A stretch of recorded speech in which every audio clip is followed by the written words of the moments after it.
આ ગેમ મસ્ત હની રે ટેમ્પલ રન રમવાની મજા આવે છે બહુ એ માશે ભાઈ હાલજો તઈન દાદી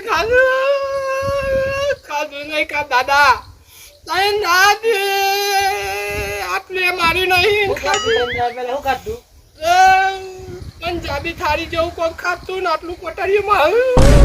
ખાતું જ નહીં તઈન દાદાથી કોઈ ખાધું નહીં દાદા ભગવાનના નામ ઉપર કોઈ ખાલો લુગરો બહુ મસ્ત છે ની બ્રાન્ડ કઈ લાવેલું લુગરો ભાઈ એ પેલા માસી હતો તે માસી એમ કહેતા તક માર ઘેર એક જાકીટ પડી છે ને તે ઉનાળાનું પેર જે છે આ જાકીટ આલી મસ્ત છે માસી જોરદાર હતો મસ્ત લાગે હો મને જાકીટ આલી હોય ને કોઈ પહેરવા ઉનાળામાં ગરમી ના લાગે એટલે જો તો ખરો આરએમડી ખાયા તો એ તો હું ચાલે હું તો આરામ દીખો પેલા આપણે 390 ની ખાઈએ છીએ ને આરએમડી ખાઈ છે પ્રોફેશનલ બી ખાઈ છે